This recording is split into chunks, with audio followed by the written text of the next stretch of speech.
Okay, it's time for another Nerdy Virgin podcast.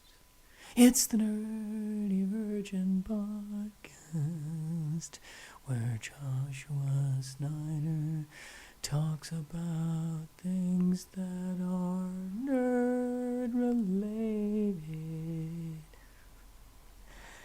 There you go. There's your opening song. There's your theme music right there. Have a sip of tea right now.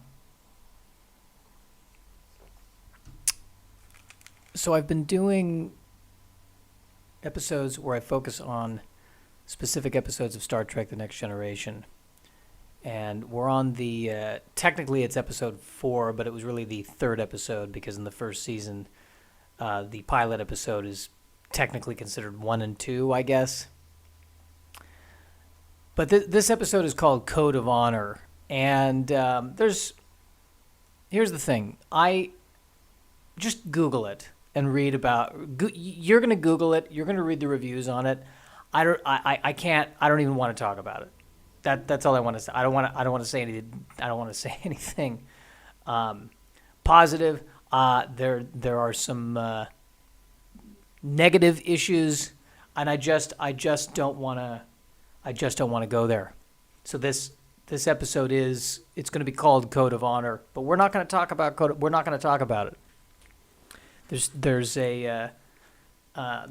too many there's too many things that are wrong, that are wrong. Namely, I think the issue is that the alien species in this episode they modeled it, I think, after I guess, like a cliche idea of what an African nation is, and it does not withstand the test of time at all. And I think even the cast members have said,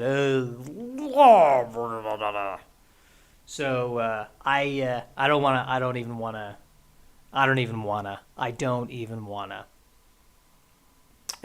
That's my hot take on Code of Honor. Star Trek: The Next Generation, Code of Honor. I don't want to. So we got to talk about something else to fill the time here. I finally realized that, I've been telling everyone I know I need to create I know I need to create content. I know I need to be a content creator. I know I need to be creating content and get that content out there. And the content needs to be content that people want. It needs to be content that people want to consume. Consumable content. That's what I need to create. Consumable content. And I've been struggling with what to do. And not so much what to do, or not so much the topics, but just how to go about doing it. Because I don't want to do sketch comedy. And it's nothing against sketch comedy. It's just I feel like there's this energy with sketch comedy. I believe the term for it is talent and acting. And I just don't want to get up at 6 a.m. to meet with 3 other people in the park to do that, Frisbee sketch that took me, 5 minutes to write, but it's going to take all day to shoot. And at the end of it, I sit there and I watch it and I ask myself, is this helping the culture? But I'm not trying to diss sketch. I'm not trying to diss sketch comedy. I'm not trying to diss sketch comedy. Actually, that SNL lately, they've been they've had a couple of sketches that are pretty, funny, but borderline activism, which is great. He said, hoping to one day get a job on SNL. Maybe, I don't know. But what I realized is I just enjoy talking, but not to people. That's why I love stand-up. I talk to the audience, and they respond only with laughter. It's very controlling. It's a very controlled situation. It's either laughter or rage. They're either laughing at me or they're enraged that they're not laughing at me, and those are the two speeds that I prefer. That's the only conversation I want to have.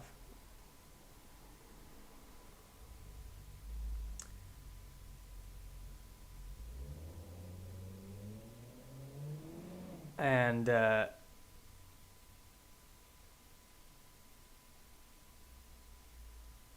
yes, sorry, I can't believe this. I was just checking my email in the middle of podcasting. So there's not so here's the problem with this.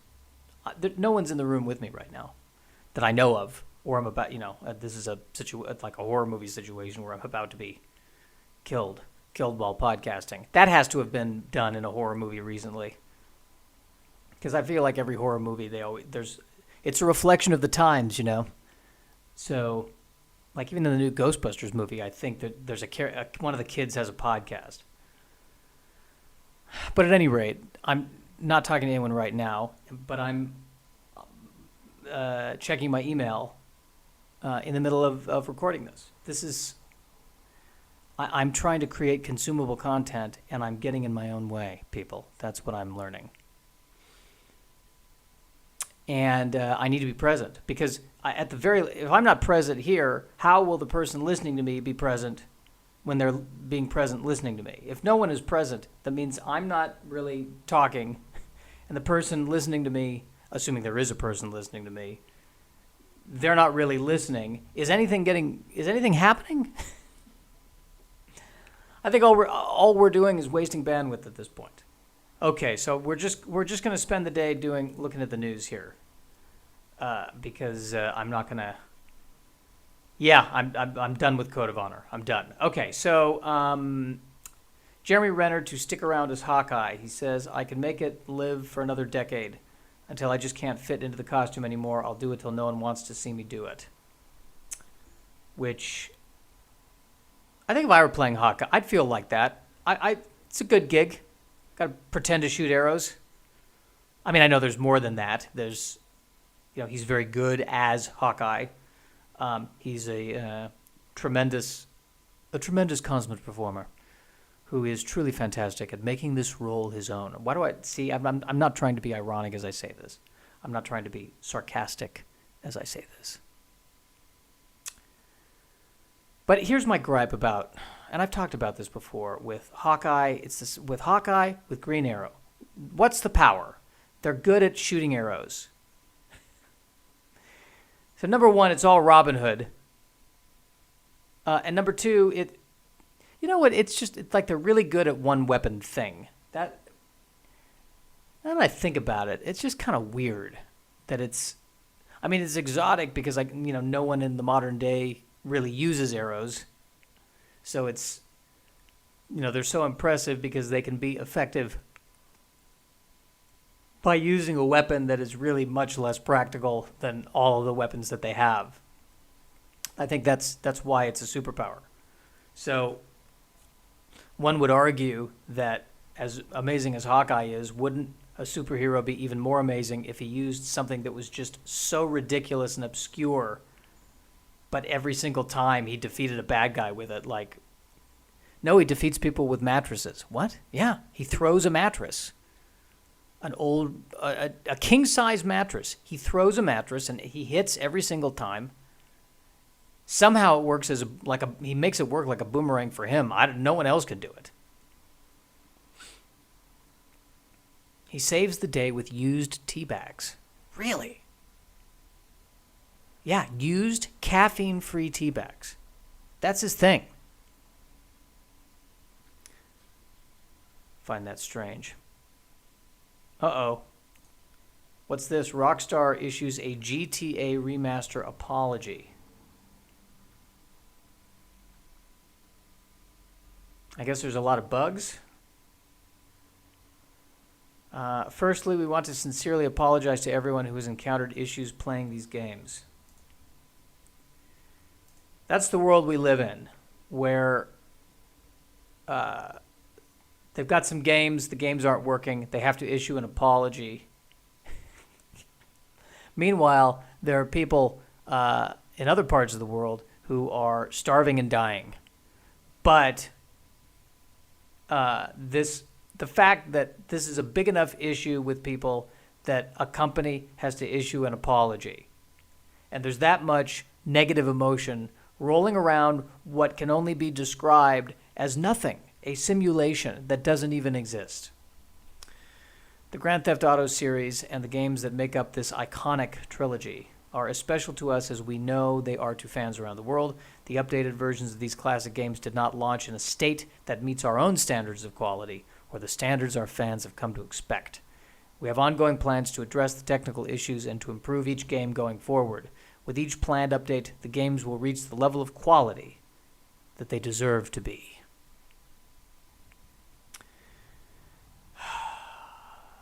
What about human rights? It's not our thing. Okay. What about the environment? What about destroying the earth? Yeah, that's we focus on gaming. Hey, how's the rainforest in the artificial construct of Grand Theft Auto? Is it doing better? See, I read this. Come on. Come on, people. Does there even need to be an apology?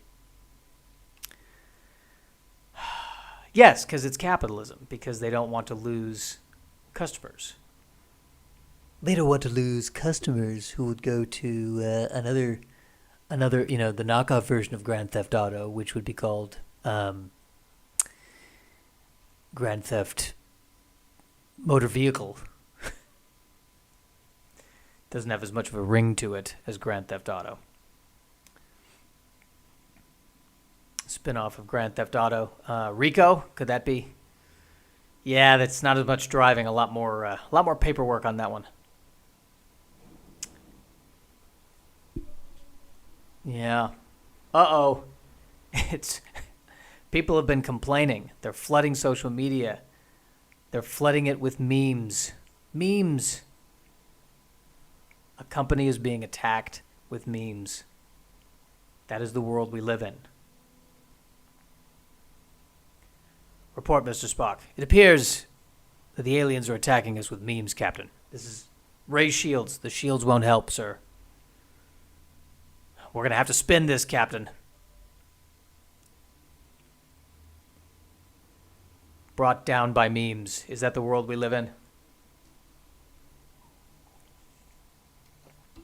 Is that going to be the new episode of Scooby-Doo? Well, we know the guy's not a real ghost, so we're going to make some memes. Defeat him via Twitter. Unbelievable. All right, let's move on. This is a weird headline. Wes Anderson prepping yet another film. Well, he is a director. That's kind of what he does. Isn't this... After a 7-year gap between the Grand Budapest Hotel and the French Dispatch, Wes Anderson seems to be making up for lost time on the live-action filmmaking front. Dispatch only opened the other month, but Anderson recently completed filming on his next feature, Asteroid City. Now it turns out that Anderson is already prepping to shoot his next film immediately. Specifics of that film are under wraps. Character details under wraps. I don't know what's going on here. This feels a little bit... This just in. Deli preparing another sandwich. Maybe I think the bent of this is that usually there are gaps in time. What am I saying? I think the bent is that. That's the first sentence.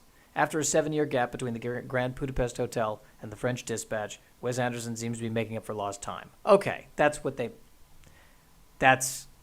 point. He's prepping yet another film because he normally does not compose films at this velocity. That is what he means by that. Okay, I got it. I get it.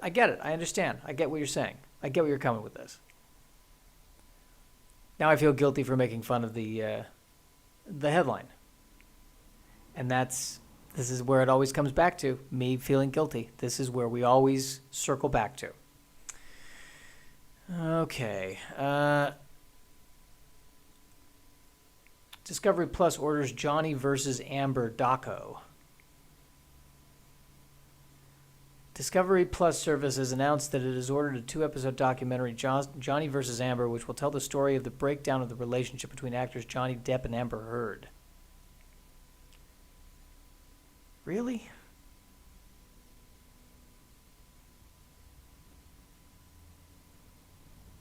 Um, really? Fascinating to me that that we have this. Why? It's their lives. It's their private lives. Why do we? But you know what? Hasn't this been happening for years?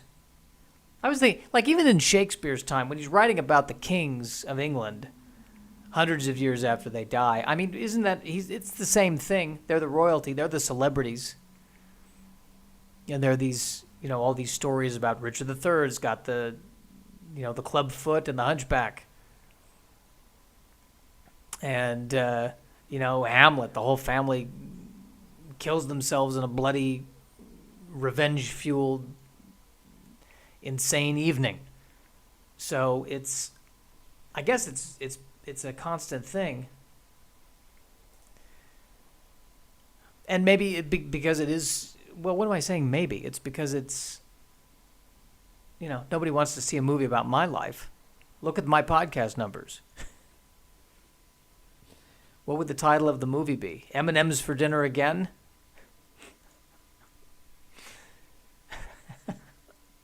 The Joshua Snyder Story. The scandal that he's drinking too much hot chocolate. Scandal he's giving himself diabetes. Oh, mercy. Mercy, mercy, mercy, mercy, mercy. Sometimes just... Okay, well, we're 17 minutes into this thing. In this podcast about an episode of Star Trek The Next Generation that I'm not discussing. I think I'll call this the episode that will not be named. That's what we'll do. I just don't even want to go there. I don't even want to release the episode. We shouldn't even release the episode. I was talking to someone he has his own podcast, and I was saying, yeah, I want to do a podcast, but I just don't want guests. And he was like, yeah, good plan. Because it's very difficult to get the guests. It becomes, and I say this within reason. I mean, it's difficult to live in a war-torn country and have nothing and be hunted versus, comparatively, versus finding guests to constantly have on the podcast. So I think my plan that I'm wanting to do this solo, there's a lot of people who are saying, yeah, that makes sense.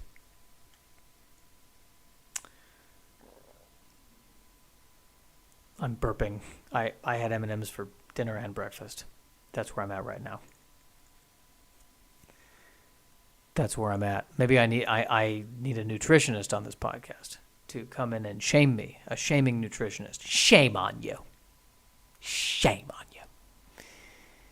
You have spinach. You have spinach. Shame on you.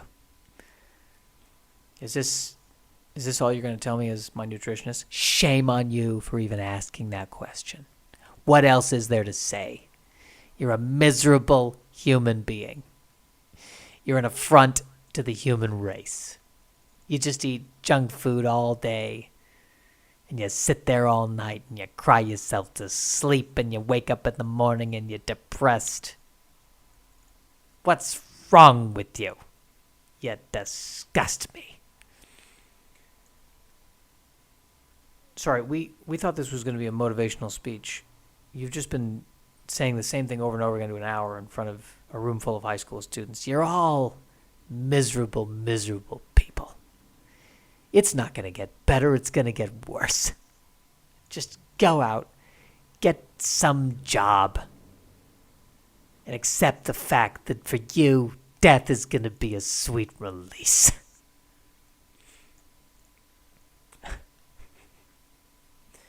Ladies and gentlemen, John Johnson, today's motivational speaker. Give him a round of applause. Okay, they're doing a Star Wars Ashoka. Am I saying it right? I don't know if I'm saying it right. And they're casting that.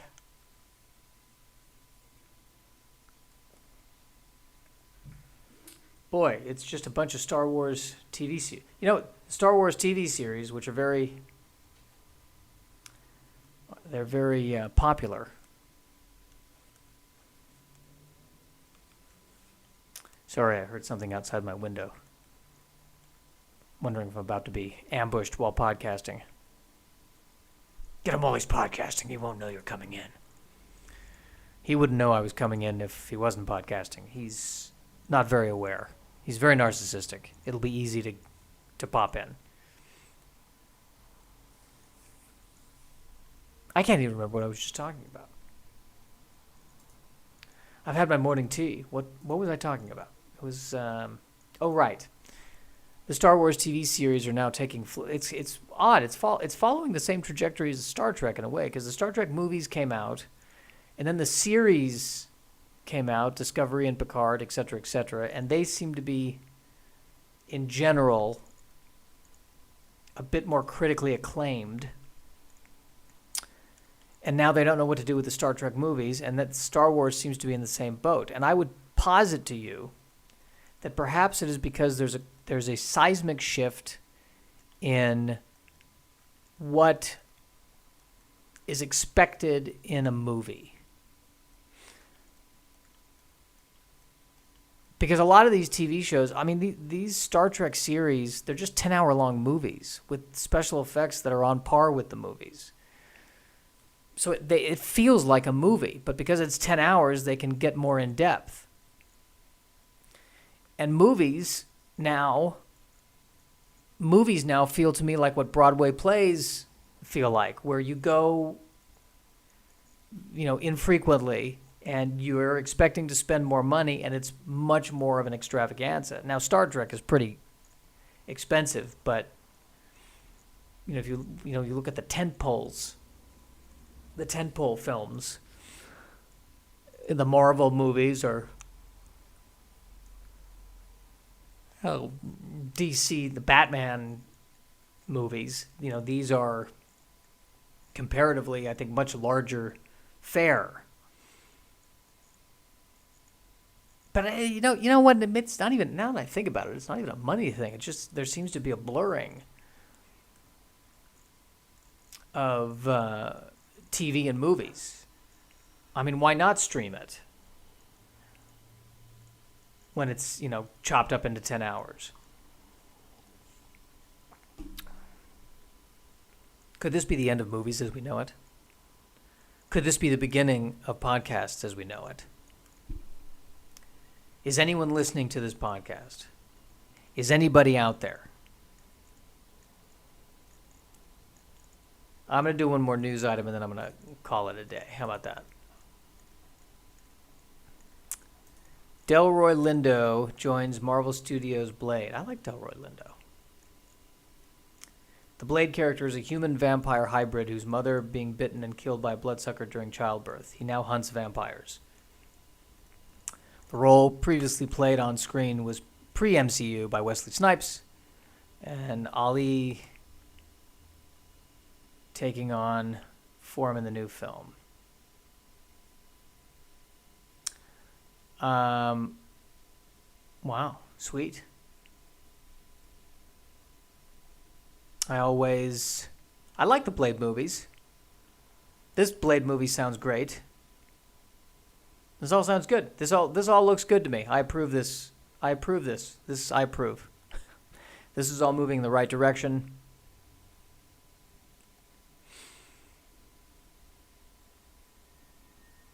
A human-vampire hybrid. That's the famous line. All of our strengths, none of our weaknesses.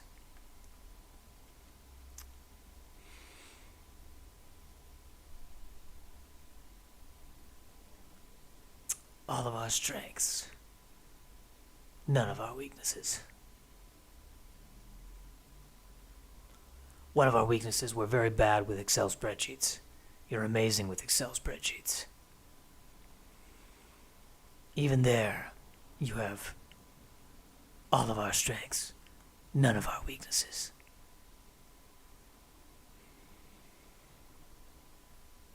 Isn't the bad guy in the first Blade named Deacon Frost? But here's my question. I need to look this up.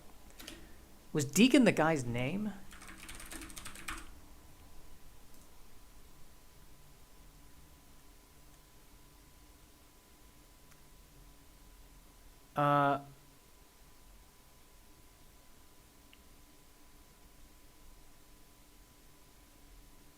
Okay, I guess that's his name. Is it his name?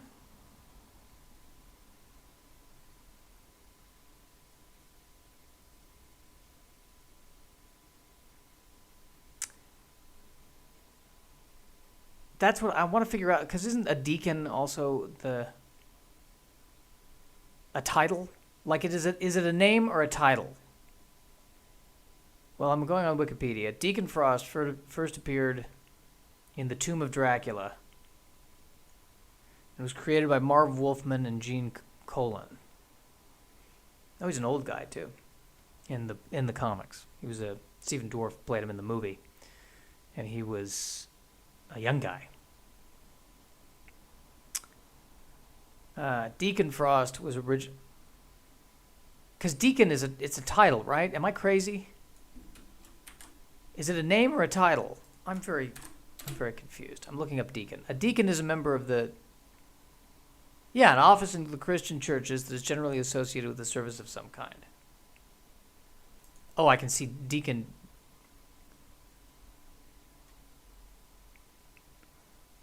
Oh, okay. So it is a name. I see. Deacon Claiborne, Deacon Frost. Okay, all right. That was confusing me. I wasn't sure if he was Deacon Frost or if he was a deacon named Frost. So naturally, it would be very confusing if he actually became a deacon and he was Deacon Frost, which is entirely possible. I gotta say, I like the name. It is a cool name, Deacon Frost. Would it work with my last name, Deacon Snyder? No. Nope. What's his name? Deacon. Oh, wow. Snyder. His name is Deacon. Oh, I see. Snyder. So he's got asthma. That's how powerful Snyder is. That's what Snyder does. Snyder decoolifies anything cool. That's my big complaint with my last name. Optimus Snyder. Yeah, nope.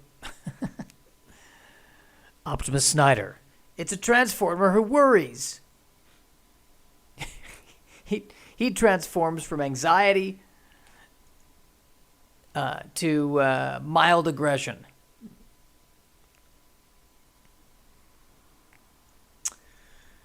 Oh my, Deacon Frost. Okay, good. Well, we covered that. Should I do one more? I'll do one more.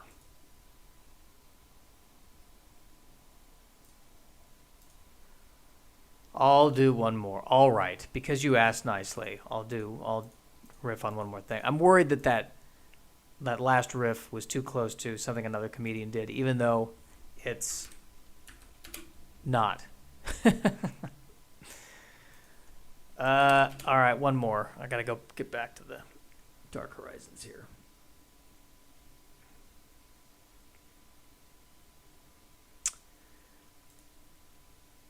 Chloe Grace Moritz and Mother Android. Moritz plays a pregnant woman soon to give birth who, along with her boyfriend, Sam, are on the run to escape their country, which is now the grips of an unforeseen war with artificial intelligence. At this rate, can the war with artificial intelligence really be unforeseen? I think we all know it's coming. Siri's getting tired of me, I can tell. She is annoyed with every question I ask her. It's coming. We know it's coming. How many times can I make fun of Windows before Windows says, you know what? We're taking you out. It's not unforeseen. It's only a matter of time. before the machines go, just stand back, we'll do it. Here, go eat this.